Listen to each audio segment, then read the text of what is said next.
Hello, everybody. Welcome to the Open Mic Comedy Podcast. I'm your host, Mark. If this is your first time here, welcome. If you're a returning listener, welcome back. This podcast is here for everyone on the open mic circuit, whether you're a comedian, an MC, a promoter, a tutor, or even just a comedy fan who does enjoy spending their time in pub basements watching the possible stars of the future. If you're thinking I could do that, then this podcast will give you the inside track of what to expect on this crazy circuit. Today's guest, if you've seen the thumbnail, you may recognise her, you may not. But she is an actor, a comedian, a runner-up in 2023 for Women's Content Creators, is appearing at the Fringe shows in Brighton, Tunbridge Wells and Bedford, and has been seen by millions on TV, having been a Britain's Got Talent semi-finalist in 2022, and has the odd common trait with Liz Truss. Please welcome to the stage, Nerine Skinner. Hello, Nerine. Hello, thanks for that rapturous applause there as well. All these people here. Yeah, they're all in the background. Don't worry about them. They're just listening in. Well, hey people, hey. Thanks for having me. That's okay. So how have you been? How's things going so far? All right. It's crazy. Liz Truss has been keeping me very, very busy. A new book. Her new book is out, guys. It is out. And I've been reading extracts from it. And I actually don't know, when you can think, I've probably developed a slight obsession maybe, or that's at least how it looks on the outside. Because I probably should stop doing them, but I'm just finding them really fun because I'm trying to see whether people can work out whether they're real or fake extracts or not. Yeah. But I think she's got her plan. Her plan is to, whenever I'm really busy, she looks at my schedule and then decides that she's going to pop up and do something so that I won't parody her. Because I'm always really busy when she pipes up. So yeah, it's been mad. I had a random thought, and I know it's far too late for this now, but it would have been so funny if you'd released a book at the same time as she had and seen who got higher in the charts. That is such a good idea. Genuine one. Because I think I read somewhere that her book sells in the first week or something like 2,000 copies. Oh, really? Like, that's not good. Oh, wow. Well, I do you know what? That's such a good idea. Maybe I should have done that. That would have been, yeah. Gosh, she would have really kept me busy then. And I didn't. I'll tell you what, it would have been so funny to have it would have been a diary entry of every day, but using was it the Daily Mirror that did it? So every day you have a piece of lettuce, and every day you see how it disintegrates as it goes along. Yeah. It's sort of like, in a way, I've never known someone to give so much material, so many ideas, that I've become so overwhelmed by them that then I just end up just going, I don't know what to do, because she's just a walking parody anyway. I don't know. It's hard to up the stakes. Some people suggested, actually, I've had a lot of people suggest that I should go into her constituency and either pretend to be her or run as her. They were like, we could even just pay for you to be, for your membership or whatever. Wow.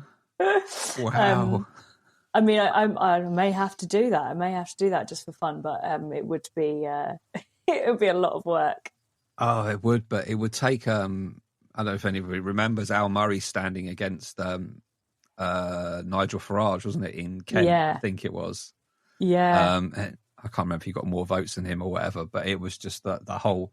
I'm not going to try and make a mockery of him as such.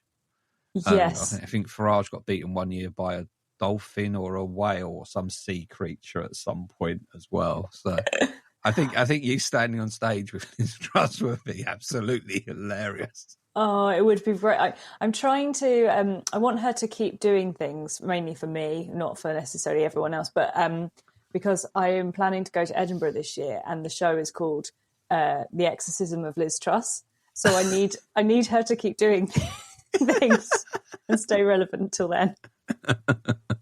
She'll always try and keep herself relevant. I think that's what we're starting to learn. When things die down, she'll say something completely bizarre. And rather than the media just going, let's just ignore that crazy woman. It's like, no, let's feed off it. I don't, the thing is, I do get some strange looks now and then, and I'm not sure if it's because they think that because I do look a bit like her, whether they think maybe I am her.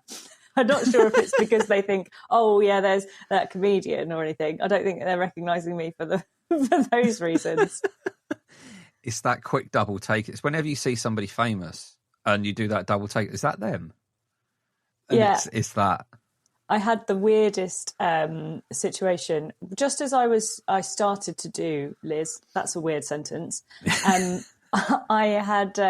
was in a shopping centre at Christmas playing an elf, and this old man came up to me and he said, "Oh, decided to be a different character today. Didn't want to be Liz Truss." And I was so freaked out because I didn't look anything like even me. I had little freckles, a red nose. I had the hat on, whole elf gear, nothing. So I don't know to this day whether he actually was just, he really did know that that's what I'd been doing, or it was just a really lucky senile moment. Yeah. Oh dear. So yeah, that's my only moment that I've had, but I'll take it. So how was your comedy acting career started, and where did it begin, and how did we get to where we are today? So I studied musical theatre initially at a place called Arts Ed in London, and I really loved all of the world of it, but I didn't really fit in, I don't think, because I love dancing, singing, acting separately, and I've always loved dance. That's kind of where it all began for me as a child. And then when I got to my third year, I saw a little sign saying, "Do you think you're funny? Do you want to do a stand-up gig?" So I went to the little pub around the corner, and it went really well. And then I did a couple more, and they were going really well. And hindsight is a great thing, isn't it? I look back now and I think, basically, I should have carried on, but I stopped because I thought, I should focus on my musical theatre career that I've just embarked upon. But I also knew in my heart, really, that I wasn't quite. I'd go into an audition, and they would say, I don't know, see you for a sort of cover Elphaba or something ridiculous, which is I just go in there and I'll do something silly that doesn't fit what they're looking for. I could never really fully take myself seriously, I suppose, in certain things. So I do regret that. I wish I'd carried on at the time. And then as time went on, and then I started to do other bits of work and like pantomimes and things, I then met my comedy partner, Lizzie Franks, and we formed Franks and Skinner, and we went to Edinburgh. Yeah, good old Frank Skinner. Some say I should do, yeah. Yes, and it was actually quite funny because we contacted Frank Skinner to ask him if we could put his face on our flyer with a little stamp saying he had no affiliation with us, and he agreed, which was nice. So we did a couple of shows together, and then I kind of got back into comedy that way. But weirdly, from that moment, I still never was really doing it by myself again. And then I formed the comedy cabaret trio, The Dots, which is where we went on to Britain's Got Talent. And it's only probably been since the pandemic and everything, for everyone, and perspectives and everything changes, that I decided to start doing my own characters again and getting out there. And then Liz came along and here we are. So I feel like I'm starting over again, really, but having had the experience that I've had with the other people. Yeah. So you're taking Liz Truss or Liv Struss onto the stage now as a full character. Taking her on tour. Yeah. On tour, baby. So how do you find, because you've obviously done stand-up before as Nerine Skinner, how different is it to being somebody else on stage?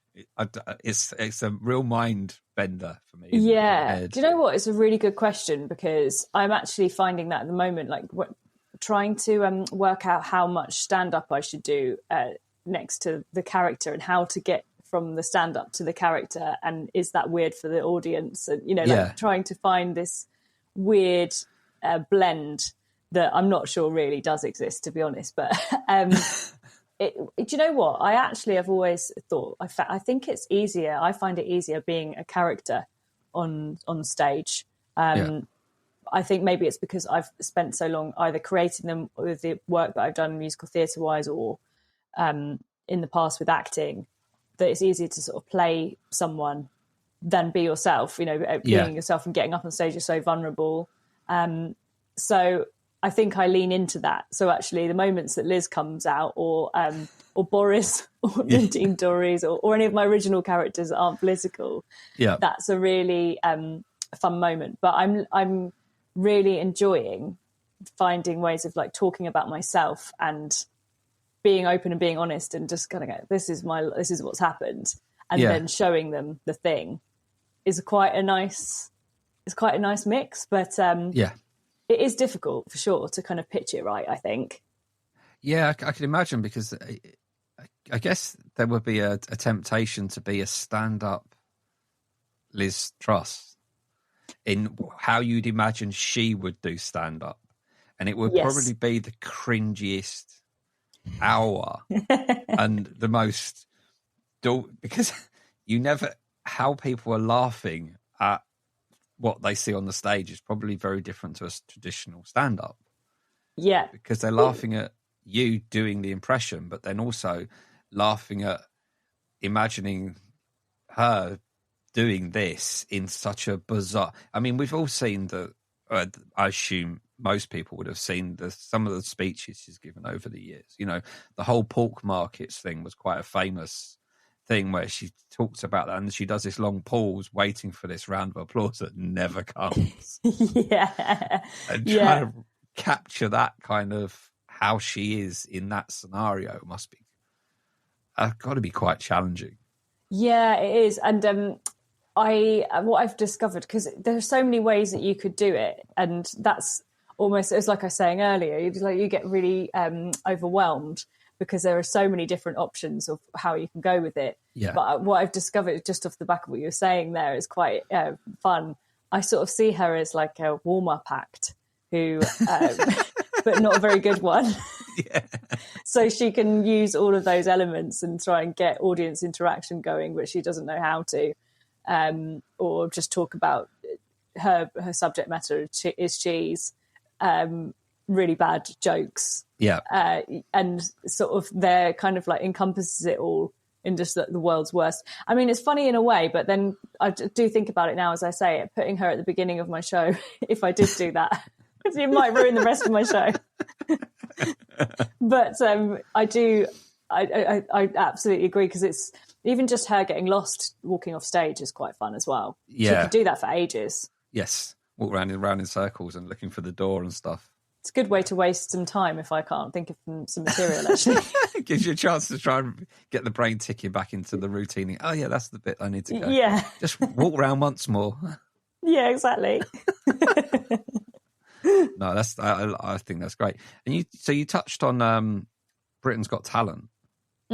So I guess there's this conception from the outside world about what's involved, how does it happen and stuff. You only see the bits they want to show you.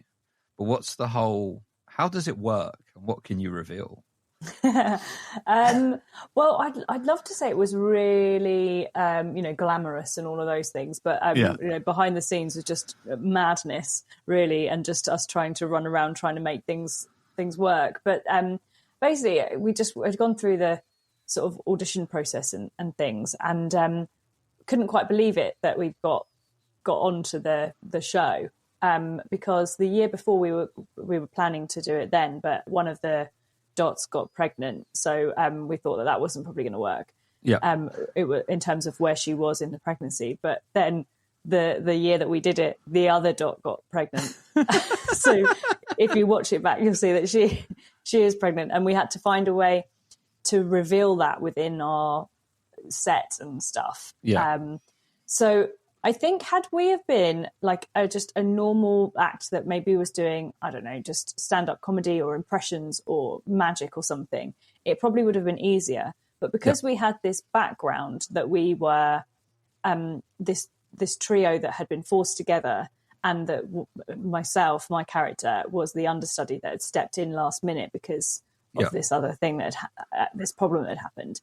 We were trying to keep that up, and we were like, where's the line stop and start? Like, how do we portray that and make it seem natural and all of those things? And I think we were so worried about it. And just before we were going out onto the stage for the first time, we had one of the producers come up to us and said, just let you know, I don't think Simon really likes the whole character thing. I think she was saying it to be really nice, as like a warning that this might not go your way. And I just want you to know that.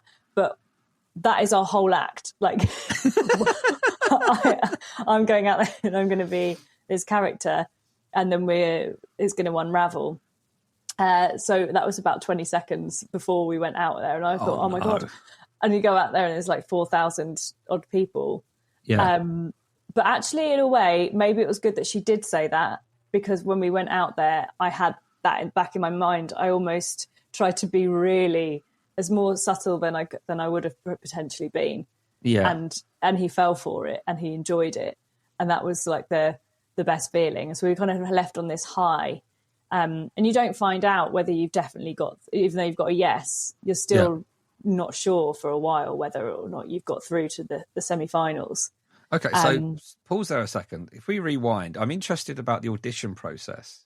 Yes. Obviously, the audition process that it's portrayed, isn't it? That what we're seeing on TV is the audition process for the first stage. But I'm assuming it's not actually the first audition as such. No, you've got a couple of rounds and things beforehand, because I think that just the sheer amount of people that apply. So those other rounds aren't in front of the judges and things.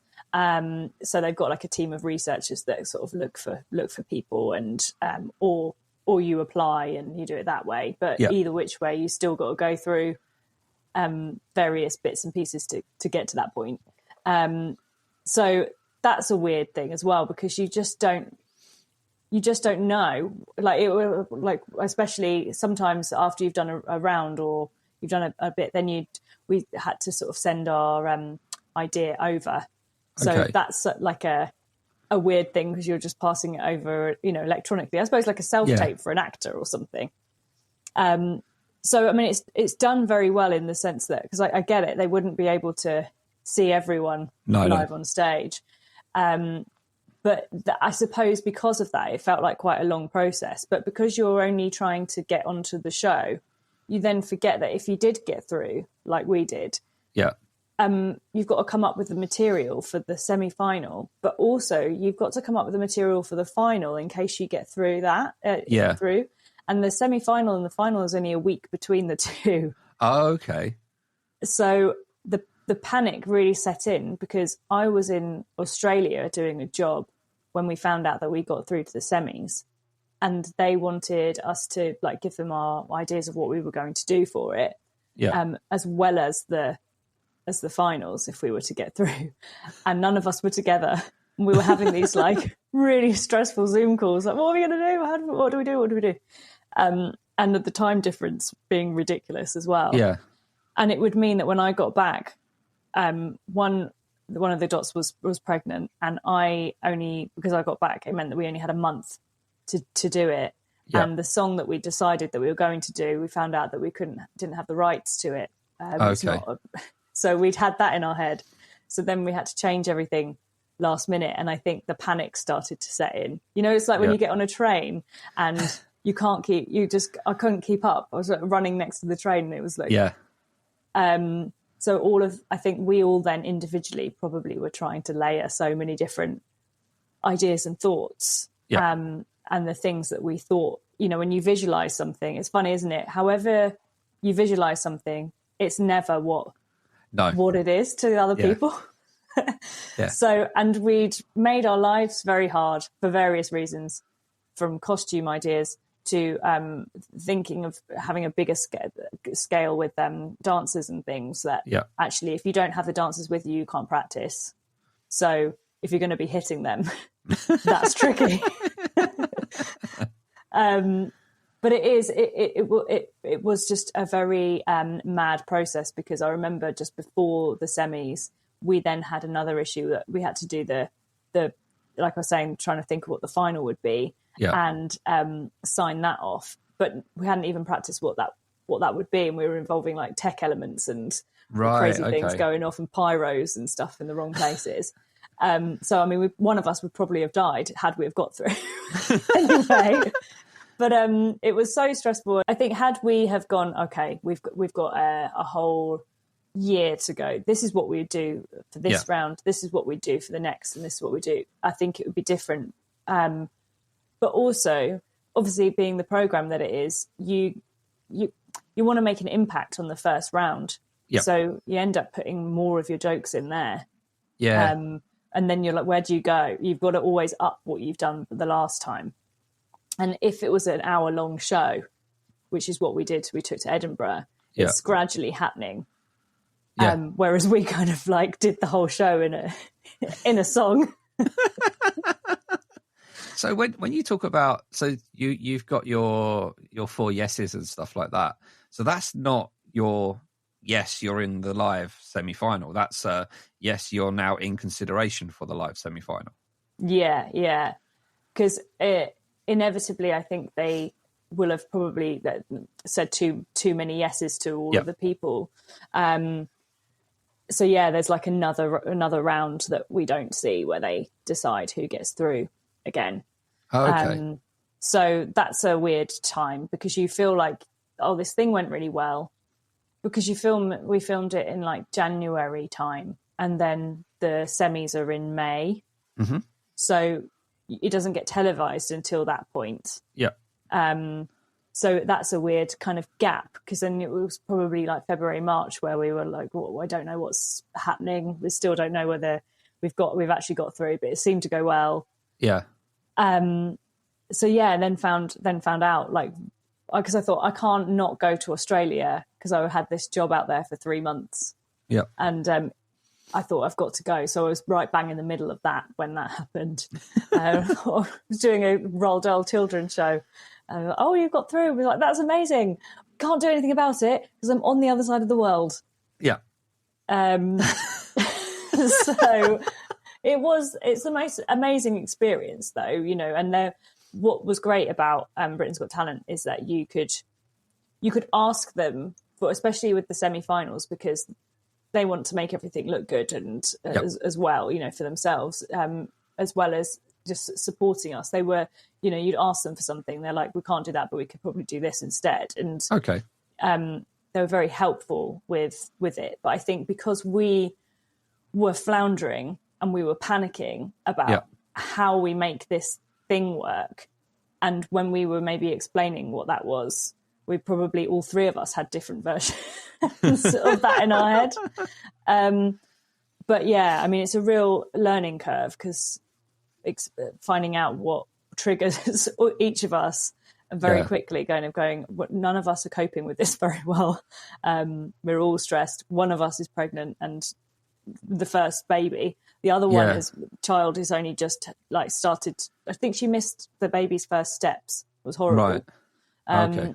So I think we all individually had these like crazy things going on that, you know, it's otherworldly, because I think you feel quite alone in it in a weird way, because it's so big. I remember sitting in the semi-finals when it was live on TV, and just because I started as a plant in the audience, and I sat there, and we've got these massive costumes on, and I was like, what am I doing? This is live. And I couldn't even get up because I had so many layers underneath. It was mad, really mad. But, you know, a great experience. Yeah, I can imagine with the stress levels, it's like this could be the big break kind of thing. And you never know what it could lead to. And then you end up, it must become all encompassing and overwhelming with how can I make this better? How can I make sure that we do the best that we can do? And especially if you're not even on the same continent at one time, it must be quite difficult to go, right. So if you do this and I do this and and I think it's that thing, isn't it, when you know that something isn't quite clicking, and you then try everything to make it work, that almost the more you try, the worse it gets. And I think that feeling we were all so exhausted as well. And then, so on the day of the semis, I knew it wasn't going to go. I could feel it. I think we all could feel it.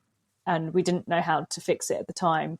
And when we got up on stage, I thought we'd at least last longer than 20 seconds.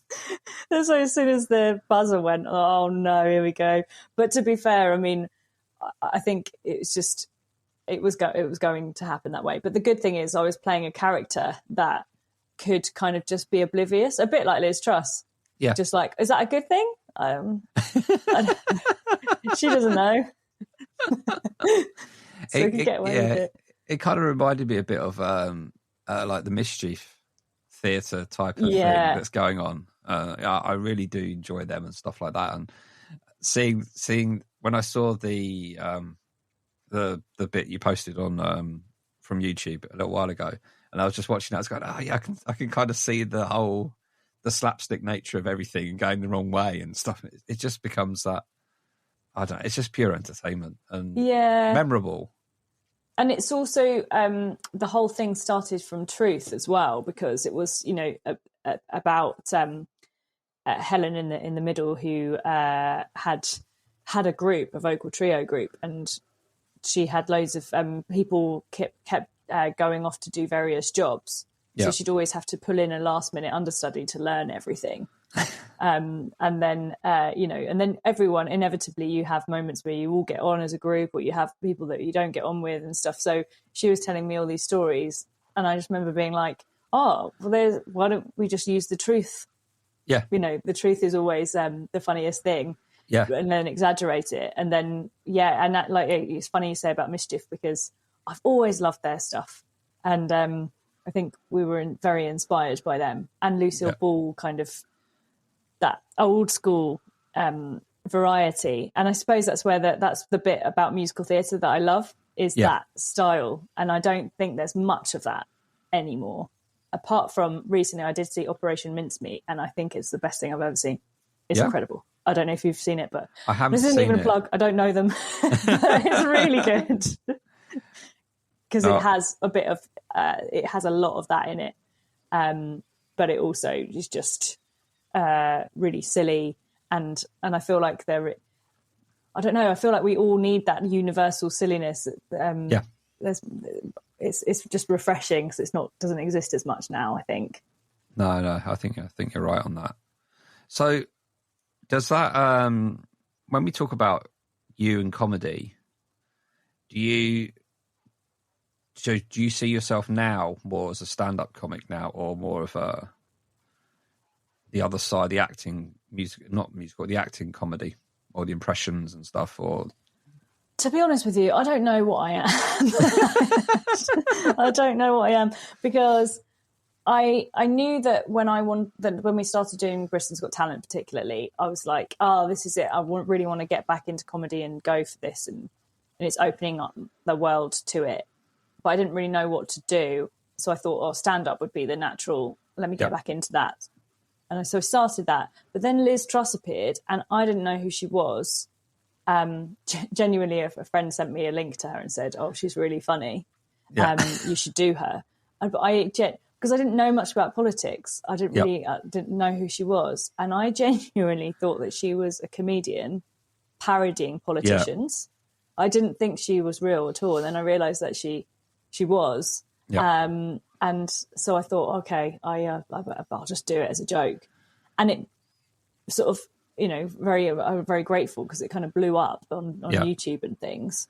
But that kind of like has pushed me down this path of impressions, and also political impressions. And I wouldn't say ever before that I'm an impressionist, and I wouldn't say that I know enough about politics. In fact, I always strayed away from it in with my comedy duo and everything, because we felt like I don't know if you can relate or listeners can relate, but I've always find that when I'm trying to tackle a new subject, I feel like I have to do loads of research on it to be able to do it justice. Yeah. Because, so especially with something like politics, it just always scared me a little bit, because if I went to give an opinion on something, I thought I probably don't have the facts to back this up. Yeah. So with Liz, I ended up delving into her life, finding out all of the stuff that I could, pages and pages of things. And so one, became obsessed with her, and then two, only lasted 49 days and then my career was gone. So I thought, I've got all of this following for her, who are going to expect more. And being a people pleaser, I ended up just doing more, but I thought I can't do that level of research for everyone because I don't have the time.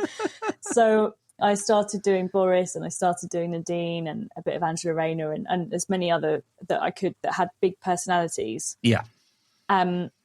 But I don't really know, the long answer to your question is I don't really know where I sort of fit in yet. And I think that's why I thought I'm going to go to Edinburgh this year and do my first show, because I can then sort of discover it.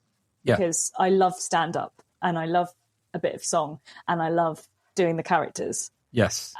So I'm like, well, I suppose there is a world where I can maybe do them all. And I don't mean that as in an egotistical, I'm really good.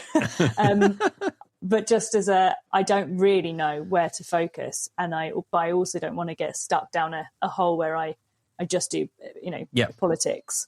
Yeah. So, I don't know. If anyone can tell me, please do, because I'm very indecisive as well. Because the night that we met was at Backyard Comedy Club at the end of February. And I remember when I saw the Boris, the Nadine, the routine and everything, I thought that was it took me back to not what I would perceive as modern stand-up comedy, but it was so refreshing to see it come back. If you see what I mean? Oh, that's good. It was so in the moment. It was, I think, politics and the way it's come into comedy, especially in the last, I don't know, it's probably mainly, I guess, since 2016, really, when politics became mainstream, because it involved everybody in the UK with the whole Brexit thing. Whereas before that, I was kind of very naive to politics. I didn't understand. I didn't pay any attention. I didn't know anything about it. And then I remember a friend coming up to me one day and say, "Which way are you voting in the referendum?" I'm like, "What referendum? Yeah, what are you talking about?" He said, "Well, the Brexit one." I was like, "What's that?" I was that naive to it. But then everything, you kind of ended up getting bombarded. You found people that would watch, say, Match of the Day, are now watching Question Time, and they're absorbing these bits of information. And I think what that's done is it's changed the face of politics to have people that are trying to be relatable or trying to be fun. Because I remember being with a friend of mine when Boris got voted in as the mayor of London. Yeah. And it was, I didn't live in London or anything at the time. And it's like, well, why have you got this buffoon in now? And it's just a bit of a laugh, isn't it? And that little bit of a laugh has kind of transcended into how many years of whatever we've been going through. And now you've got like Angela Rayner coming out, who's seen as this a grassroots type of person, representing the smaller person on the bigger stage. And, the more, it sounds wrong to say it, but the more common person. It's not the typical Eton person. It's not that. And I think that's bringing more and more people into this world of politics. And whether it's a good thing or not, I don't know. Yeah, it's interesting as you were speaking as well about Brexit, because I was thinking, there are so many pros and cons that people talk about continuously on YouTube. It's always another video. Was this a good thing? Was this a bad thing? But actually, I suppose one of the positives is that it did wake everyone up to, because you couldn't get away from it. No. That people who didn't know much about it were suddenly thrust into it. And I don't think maybe I'm wrong. It doesn't feel like there's probably many people in the country who don't know what Brexit is. Yeah. So I suppose that's a positive. But I suppose, especially like you say about them trying to be relatable, in a great way, that means that then comedians and parodists and things can emphasize the quirks and stuff more than normal, which then also educates. Like, I've got people on my YouTube just saying, I don't watch the news, but I find it out from you. And they're like, it's a much better way to find it out. So yeah, it's weird, isn't it? Yeah, I mean, if you asked anybody 20 years ago to draw a politician, they'd draw David Cameron. Yeah. They wouldn't draw Boris Johnson. Yeah. You know, and having somebody like that in the spotlight who doesn't seem to be able to hold conversations in a way that's actually understandable, and it's all the filler words and going back to mythology and stuff like that, and just baffles people to the point I think they just go, yeah, whatever you say. And it gives the whole thing, I guess, to you to be able to go, I can almost say anything and anybody could believe that what I'm saying would come from him.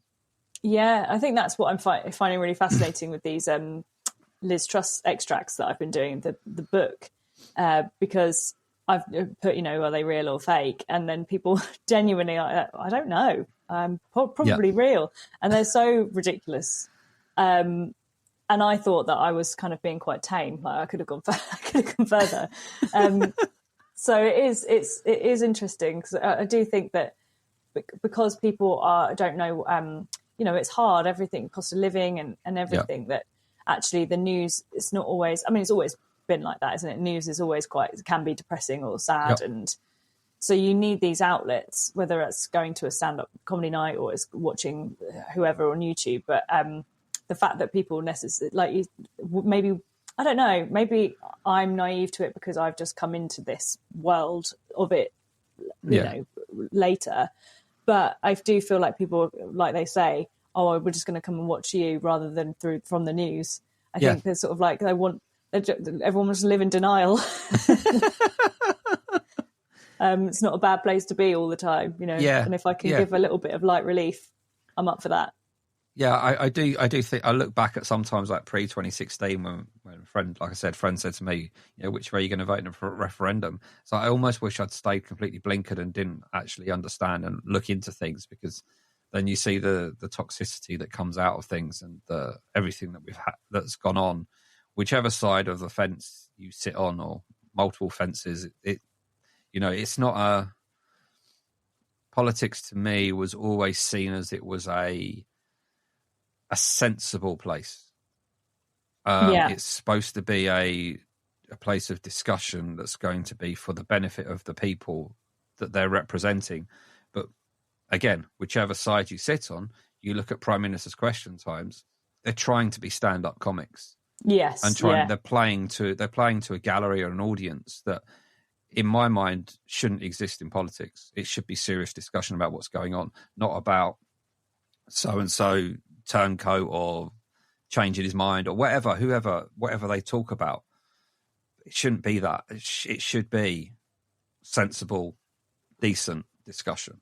And I think that's being lost in everything we're doing, because you look at these people and go, these people are supposed to be the people that represent us. Therefore, we want them to be sensible. If I wanted a joker there, I would look for somebody else. Do you know what I mean? But then you look and go, is that the best we've got? Yeah, I know exactly what you mean. And it's a really fine line, because if it was really sensible, then I would be out of a job. So I can't really, it's a really, so I've always got to think about myself, No, but you're so right. I was watching, PMQs or whatever. It is like a playground. And I think that in a way does make it feel easier for me, in terms of, like I was saying about the research and feeling like I needed to know everything. I was like, oh, actually, I don't need to know everything. I can just see the behaviour here reminds me of this situation, so I could do a sketch on that situation rather than having to know the intricacies of what all the policies mean. Yeah. But yeah, it is a very strange area. But I suppose in a way, it does mean that stuff perhaps comes more into the mainstream than it did before, which will inevitably educate people more, because they'll find out about these people that they wouldn't have done. So I suppose there's, pros and cons to it, isn't there? Yeah, oh, definitely. One question, I'm assuming you haven't been caught out by this, but when you do research into things, so I don't know, I'm envisaging maybe scrolling through like Twitter or X or whatever and going, oh, look at little clips on PMQs and what's going on here and there. And we know that sometimes nowadays that one side can manipulate a video to make another side look idiotic or giving some kind of false impression.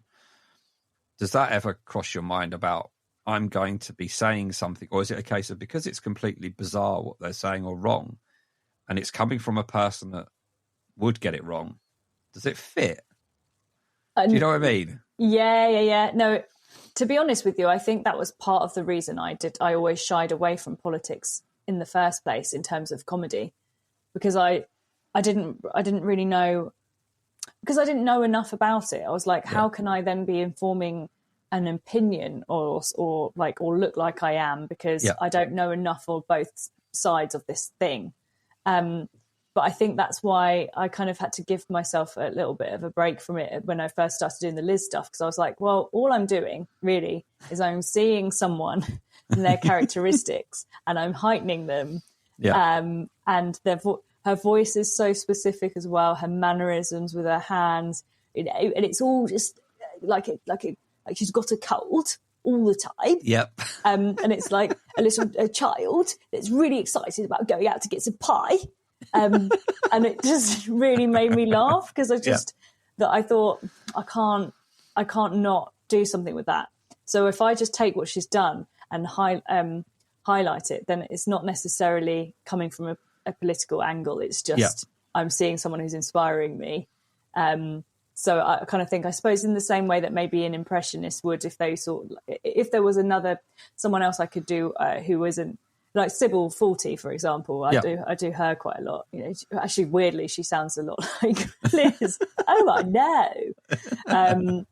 But I suppose it's the same what I would do if I was an actor looking at their characteristics and mannerisms and trying to emphasize it. So that's kind of taken that pressure away a little bit, and that worry, because otherwise I could just start thinking about that all the time and thinking, God, what am I doing? But also it is educating, because it is the stuff that they've been speaking about. So if that reaches a wider audience, then that's good as well, you know, get people interested. Yeah, no, definitely. So in terms of stand-up comedy and open mic comedy, how do you fit at the moment, or how have you fitted into the open mic scene? Like in terms of starting out, and do you do bits now and stuff, or is it mainly concentrating on other shows and stuff? I do bits. I find it better in some places than others, in terms of, because I think I am a bit of an alternative comedian that probably I'm a bit confusing, in the same way I was when I tried to do musical theatre and I didn't really fit in. I'm not really fitting into the stand-up scene either, because I'm not necessarily a musical comedian either, and I'm not a bang-on impressionist. So I think people, perhaps it's taking a little while, there maybe people are confused. But I also I think because I've got my shows and stuff that are coming up, that it's making me kind of focus more on that material. But I do see a world where I just do stand up at an open mic and don't have to do any of the other stuff, you know. I love improvisation as well, so I enjoy the idea of crowd work and things. So I'm actually going to do an MC gig, which would be nice to kind of explore that a little bit. But I do find it hard, and it's also tricky because I don't live in London, so as a lot of comedians don't. But then obviously the financial thing of then coming into London, because there aren't so many gigs around the area that I'm in, so you want to keep doing it, you want to keep cutting your teeth, but it is tricky to get maybe as many gigs as you need to just sort of find out what it is that I am. Who am I? But I'm mainly focusing on my work in progress shows at the moment, because I think they're, in my head, if they're an hour long, they are however many, I can't do the maths, there are however many 5s or 10s. I've done that amount.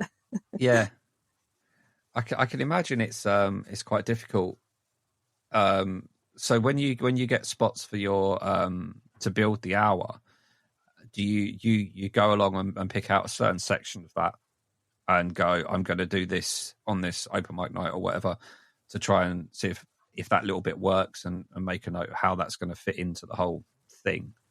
That was initially the aim, and then what's ended up happening is I tend to sort of just keep trying to refine the same bit at the moment, because every time I've tried to do that, I realise that narratively, because of the show and the arc that it's got, sometimes it won't make sense out of context. Yeah, that I can imagine. And I use a projector and a screen and everything to sort of emphasize certain moments. So without that, sometimes it can be a bit tricky.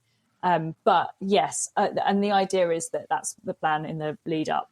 I'm going to I kind of just, do you know what, take them out of context and find a new way of doing them. Yeah.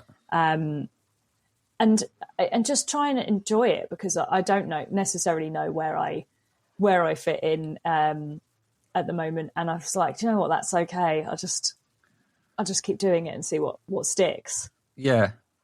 Ultimately, at the end of the day, if you're entertaining the public and the crowd, does it matter what box you fit into?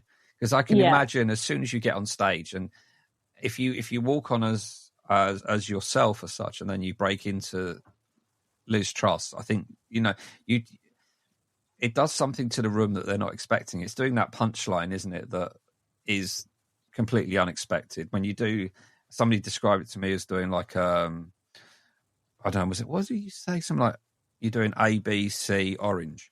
Nobody expects the orange at the end. It's that's your bit. That's your change of pace. That's your Westlife standing up off the stool kind of thing. Do you know what I mean? Yes, yeah, you're so right. I like that analogy, Westlife. I like that. What a good band. Yeah, you're completely right. And what I do think is happening at the moment, there's a shift where sketch comedy, alternative comedy, and particularly clowns and clown comedy is coming back. Yeah. And I feel like it's being a bit more accepted in the mainstream. I see, more alternative comedians at open mics than I remember having done when it was like 10, 12 years ago. So that's a really positive thing. And I feel like there is like not necessarily any wrong, but I think it is still just finding the right gigs for those things. But like you say, it is fun when I go, you've had so many stand-ups and then I get up and you just, oh, hello, here's Liz Truss. Yeah. They are, whoa, okay. Yeah. And also I suppose there is an argument to be said that nowadays there's so much, everyone's attention spans are so much more, less than they were before. What was it? Is it like a 30-second video or even less? That's what people... Yeah. So I suppose if I am changing it, then that's helpful. Even if they don't find it funny, I'll keep them awake. Yeah. You're welcome. Yeah, it's that. It's the way we consume things nowadays. Is even, as I think they say on Instagram, isn't it, that if you put up a reel, always put the subtitles on it. Yeah. Because most people consume Instagram with the sound off. Many people don't actually have. I mean, the ringtone market must be almost dead. Because nobody has it. Everything's on silent. So you're sitting there and you're watching and you're reading. But I even see it from some of the stats that I see on some of the stuff I put out. You go, people were only really watching the first 15, 20 seconds of a clip. And you kind of know that the clip in terms of like a stand-up is, I'm a storyteller, so you need to get to the end to understand why everything exists. Yes. And if you can't get the person to the end, then it makes no sense to them, and then they lose their interest. So you need to capture them with something completely strange, and get their attention and try to keep them. But it's so difficult in this day and age, because it's like, if somebody scrolls through stories on Instagram, it's a tap of your thumb on the right hand side of the screen, and you're gone. Yes, yeah. It's mad, isn't it? And I do think that the pandemic has a big part to play in that, because even just doing live theatre, when I do the 40 Towers, for example, people are just, I don't know if it's that I feel like I've lost that sense of social ability sometimes, you know, or knowing how to handle a live show, like the boundaries. I don't know if you find that when you go and do comedy gigs, that the audiences sometimes, it's like they don't know how to react because so you know, used to looking at their phones or screens, or it's taking a while for it to get back, I think. Yeah, you need, I think nowadays you need that first joke is so important to capture that audience member's brain and want to listen to more and want to hear more. And I think that's an extremely hard skill to have. It's almost like your first joke has to be an ad-lib joke about something that's happened throughout the night. Before, yeah. And it just has to be something quirky. I mean, I did a gig last week where the comic I was sat in the front row, and the comic was talking about how she preferred black men over white men, kind of thing. And there's this row to me and a friend was sat in the front row, and she's kind of looked at both of us and gone, I bet you're an engineer, and I bet you like cycling, or I bet you're into bikes and stuff. Yeah. And I kind of made no comment. And then when I got on stage, it's like, hi, my name's Mark. I'm white. I work in IT and I ride bikes every so often. So thanks for that introduction. And knowing that I could do that brings people on board because they've got that instant relatability thing backwards, rather than me going, hi, my name's Mark, I'm from X. And it's almost like, whatever. Yeah. No, you're so right. And it's great skill to be able to do that as well, and to have that callback. You need that luck, though. Yeah. It doesn't always happen like that. No. Or you try and say something and it just completely comes out the wrong way. You're like, oh, why? Yeah. And then you have to try and make a way of making a joke out of it. I think somebody said to me once was that when I have this issue where because I'm not a natural performer, I find that I mumble words sometimes and can't get them out properly. And a friend of mine just said, whenever I do that, I just literally say out loud, Mark, speak English. And obviously that then gets the people back on board, and you're back in the room, you're back funny, you're not reading from a script in your head, and it becomes personal for that one night kind of thing. Yeah, you're so right. And people want relatable stuff. I think that's the thing. Yeah. You know, everyone wants something that they can connect to. And if it makes you feel any better, I am from a performing background and I mumble all the time. I mean, I'm sorry to all your listeners because that's what I've been doing the whole way. So don't worry.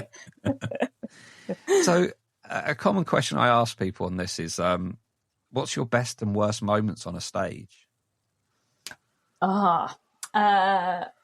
Interesting. My best moment, actually, I'd probably say was at the Camden Fringe last year. I did my first ever work in progress hour show, and I've been wanting to do that for years and years and years, but obviously in the duo and all of that, and it's just been busy and I haven't been able to. So I finally was doing something for myself, and it was just a really lovely moment. There was a moment at the end of the show where I was like, I've got to the end, sweating profusely. And I think that went well. And even if it didn't, it felt like it did. And I was like, I'll just take this moment in and take a little screenshot of it in my head, because it was just one of those achievement moments where I was like, okay, even if I never do this again or whatever, I've done this thing, and I can always see that in my head. So that's a really nice little moment for me. The worst moment was probably on Britain's Got Talent, when it was at the end of the semi-finals and they reveal who's going or staying through to the final, and Anton Decker there, and basically the lights go out on you. I don't know if you remember it, we've seen it, but the lights go out on the people or contestants who are going home. Yeah. And they just went, oh, and the dots are, and then this bloke in the audience. I mean, this is the Apollo, or it's not the Apollo now, is it? Ventum or whatever it is. Just shouted out, oh, going home, obviously. It was like the worst heckle I've ever received, because in front of that many people, I don't think you could hear it on screen, on the cut or whatever, because it was all live as well. But they were right. We were going home. It was factual. And then the lights went out, and I just remember going, oh no. And I didn't want to go out for a good couple of days after that, because I was just like, do I need to go into hiding? Because I don't really know how big the thing was, but it was fine because nobody knew who I was anyway, because I was wearing a wig. But it was funny, the next day I was like thoroughly depressed, went into the town, and it was the Jubilee. Right. There was loads of celebrations happening, and there was a trio singing the song that we went out on. Wow. And I was like, we'll go home. I'm going home now. But it was, I mean, great, because what I could, can laugh about it is, I think I even laughed about it at the time, because it's absolutely ridiculous for someone to shout that out on such a grand scale. Scale. Like, come on. But yeah, I wanted to crawl in a little hole at that moment, really. I can imagine. It's I guess it must put a bit of a downer on that experience at the end, because that you remember that part. Yeah. I think I sort of what I've now tried to do is just go pocket the first round as this lovely little glistening thing that I just tell people about, and then I go, you don't need to see the semis. Yeah, because I was looking the other day, is the clip of the first round, or the first TV round was I think that's got like 4.5 million views on YouTube now. Plus, there's going to be this age of grannies and granddads that have watched this on TV as well, live at the time. And it's a hell of an audience. Yeah, it's and it's amazing. Like, people I've seen who've shared it, who didn't have any affiliation with it, they've got ridiculous amounts of views and things. I thought, I missed a trick there. Why didn't I do that? So that's the interesting thing, actually, because you've got your own YouTube channel. So how long have you had that, and how long has it taken to kind of, because it's I think I looked last night, it was about nearly 18,000 subscribers, something like that. So basically, I started it in the pandemic, 2020, and I started doing these silly like therapy character, Ivona Helfu. She's there to help you with any lockdown issue you have. And sorry, what was the name? Ivona Helfu. Ivona Helfu. It's in my name. It's in my nature. I want to help you. So she was there to sort of help any issues that you have. You write them in on the comments, and she'll just get back to you straight away. And all of 20 people saw that. And but I was really enjoying doing my own thing. And then I made a couple of other characters, had a vampire character, and I just thought, I'll just use this as my place to just put this stuff. Yeah. And then it was genuinely, I think I had about 56 subscribers, not to be specific. And it was Liz. I only remember because I remember just being like, I was quite happy that I'd even got that amount at the time. And then the Liz stuff happened, and overnight it just went wild. And then it's ever since that. So what was that, 2 years ago? Right. So I'm really enjoying that, and I'm very grateful for all of the. What I love about YouTube is although you're not necessarily interacting with people all the time, it does feel like a little community of like people who really like your work and are following what you're doing. So I kind of know that a lot of them are coming to see my shows and stuff, and if it weren't for YouTube, then I wouldn't be able to get people in. And so I see the power of it. So I'm very fortunate for that, because I never thought it would sort of become anything really. So that's really lovely. No, I always use my YouTube as my dumping ground for my stand-up, so I don't have to store it anywhere locally, so it can be put somewhere. If it's really bad, it gets unlisted. Yes. If it's mediocre and okay, and something I'm happy to send to a promoter, it's there, and I can link it, so it gives you that easy. Here's a clip of me doing my bit. If you want to put me on, here you go. That's fine. And it just was a dumping ground for bits, just to record what I was doing and just see what happened. And ironically, the biggest clip for me was the backyard one where we met. Oh, really? Yeah. Amazing. Because the guys at Backyard put it on their own channel and put it as unlisted. But I then found some software to download it and re-upload it to mine just to see what. So I had it, so I didn't have to remember where it was, and if Backyard then were going to remove it, then I'd lose it. And I downloaded it, uploaded it, and then I was just like, oh, that's got like 4 times as many views as anything I've ever put. It's not a big number. We're in 2 digits still, but it's still the point of like, I'm used to 10, 12, and they're friends that have probably just gone, I'll see what Mark's doing now. Yeah. And now it's like there was 56 the last time I looked. It's like, where did that come from? Yeah. It's just really... because Backyard's in the title, probably, but you know. But I think it is. It's like any of these. I think that's why it's important to just keep putting the content out there, you know, for anyone really, because it just takes one video. Yeah. And it could always. I've come to the conclusion now that if you put the least effort that you put into a video is where that video is going to do well. I could spend hours with a green screen, making sure it looks really good, make sure the edit looks really good, and all of the rest of it. And then I remember Liz did her New Year's honours message or something, or it wasn't a message. I made it into a message. She did her list, and I was like, I have to do something. So I just got my phone and did it from the bed. And that one did the best I've done in ages. So maybe that's the trick. But I think it's little things like that just, especially each social media as well. I mean, I can't keep up with them, but they all have different ways of needing things done, don't they? I just can't handle it. It overwhelms me. Yeah. What's Threads? I mean, everybody, you know, I think it was Threads when it launched, said, you know, it's the biggest influx to any social media channel in the world. It's like, yeah, because everybody at Instagram was given an account automatically. Well done. Great. That's nice. You've done a copy and paste. I can't do TikTok.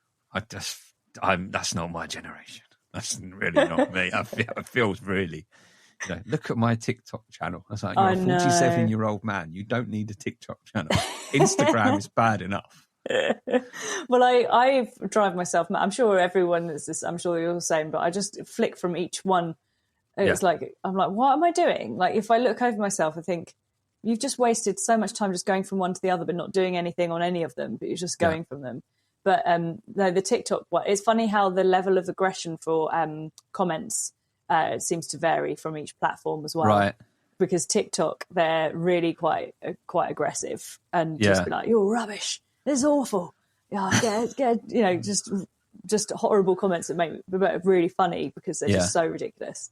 Instagram seems to be the nicest, but then that's probably because they're mainly. I feel like that's a really nice like network of friends or comedians or people in the industry. So maybe not as many people. I don't have as big a following, so maybe it's just I've just got nice people. And then YouTube generally are all right because they're the people that have been subscribing. But if you want to put a video on a short on YouTube, be prepared because they're all like teenagers and things or bots. I don't know, but they're evil on there. Yeah, it's just mad. I've thought about putting because for those that listen and follow Instagram, you see that I put out a clip after every episode of just a snippet of what we've spoken about as like a little bit of a teaser kind of thing. Well, not teaser. It's more of a, if I know what I'm personally like when it comes to like podcasts, I'll post, there's a new podcast here. Okay, I'll look at that. And then I go, I'll look at that. I'll sort that later.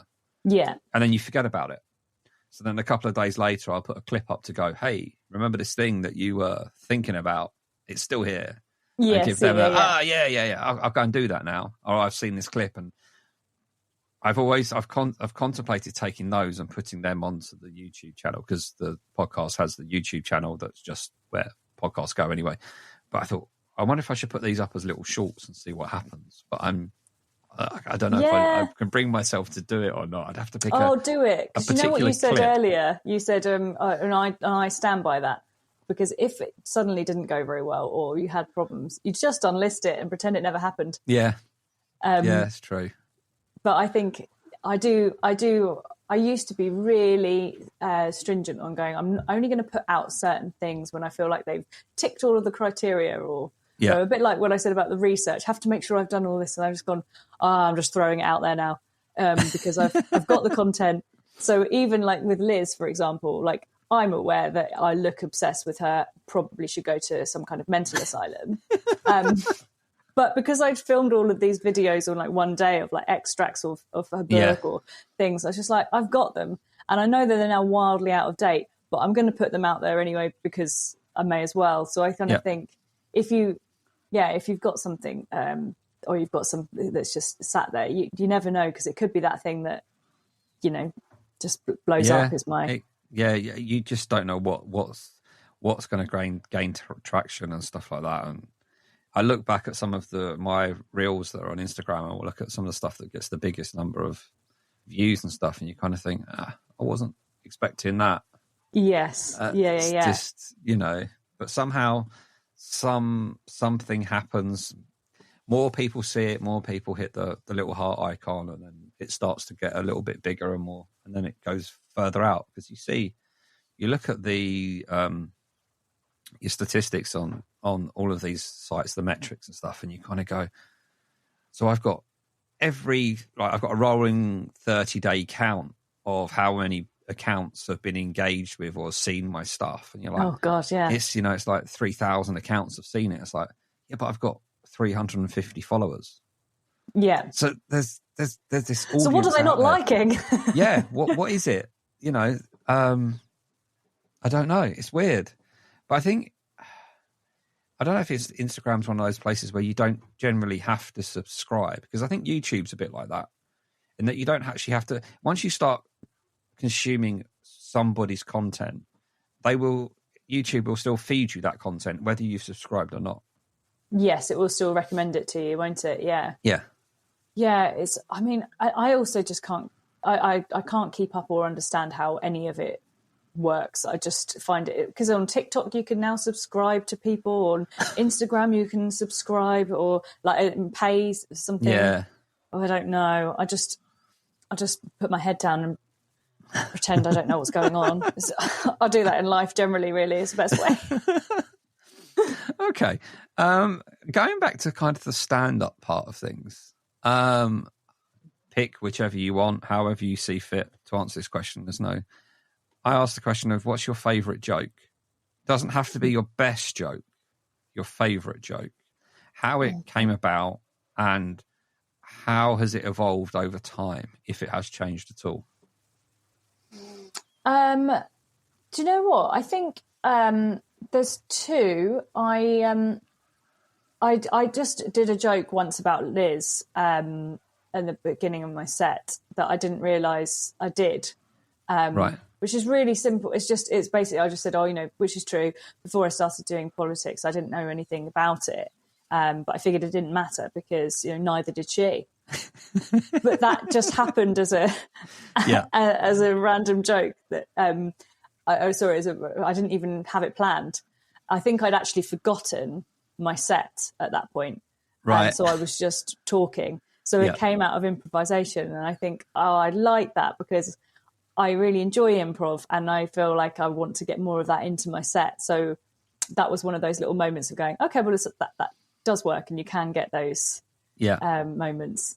And I like it's just a bad pun, isn't it? But I said, a lettuce outlasted her. Lettuce, I can only assume it was romaine.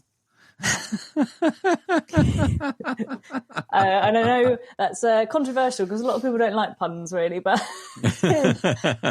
but I'll take it. So those are, I suppose the first one has evolved over time in the sense that it's become a part of my set now. Yep. And then I use it as a springboard for a new section that I didn't know ever existed.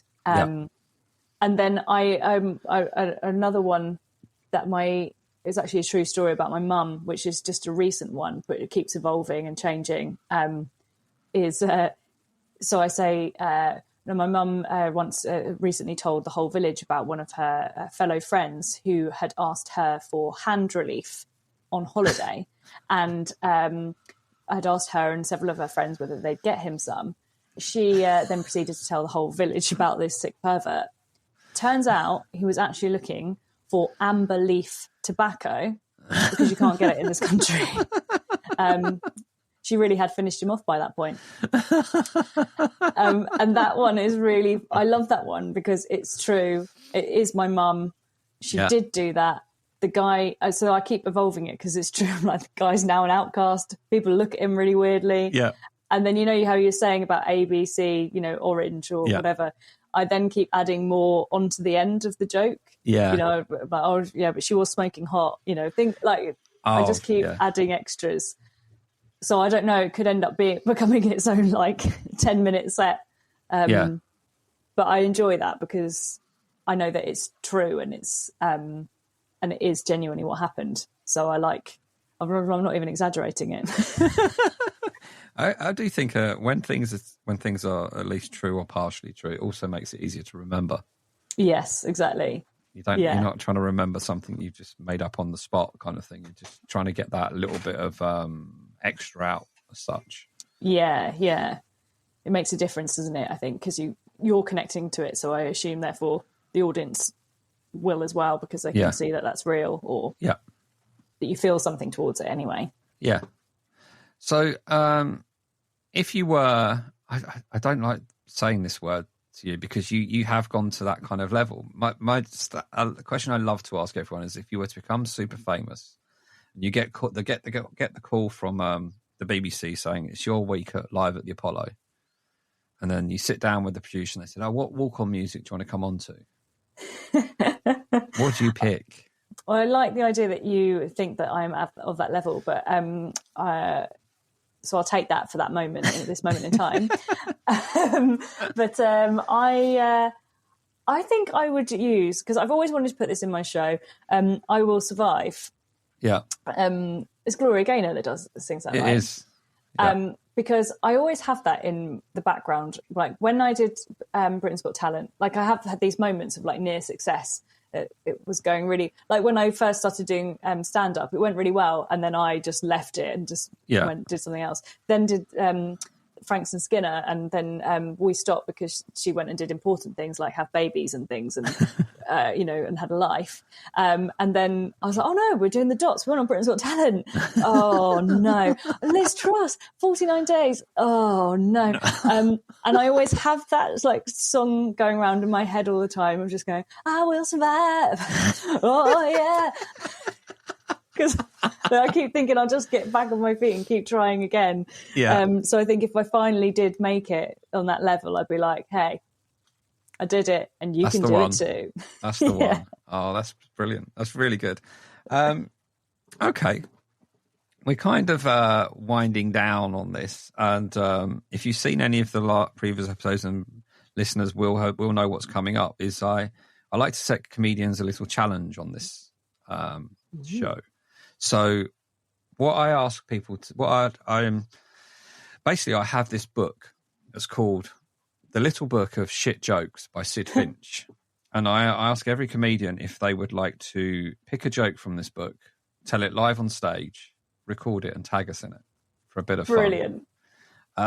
You get to pick your joke, but you only get to pick your joke by page number. So what you're going to get, I haven't got a clue. Okay. Wow. And then how you decide to incorporate this is entirely up to you. Whether you want to, I will call it the chicken's way out, is prep the audience and say, I'm doing this, please laugh at the end. Or if you want to build it into a set somehow. Okay. Which I've seen a couple of people do now. And when they've done it really, really well. Really? There's one I will always mention until it gets trumped, and I'm not sure it'll be able to be. But somebody did the joke at sort of like call it 2 minutes into a 5 set. And then he did a callback at the end, and it was just pure joy. Pure joy. Amazing. What was the joke?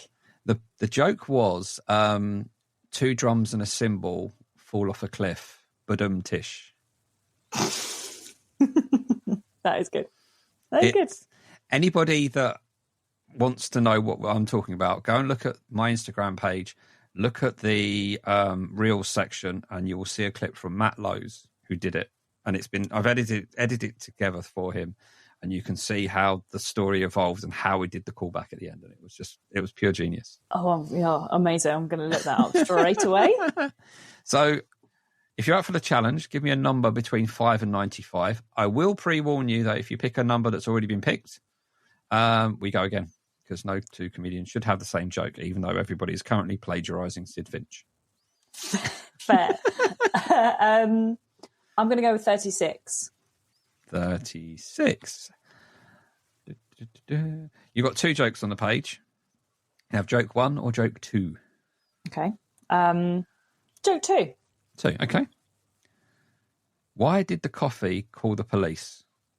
Because it got mugged. God, that is... Oh, I was hoping that my career was going to take off this year.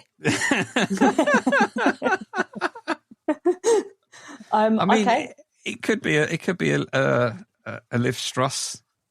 Yeah, do you know talk. what it could be? You could use any of these probably as her saying it. Yeah, and it would fit.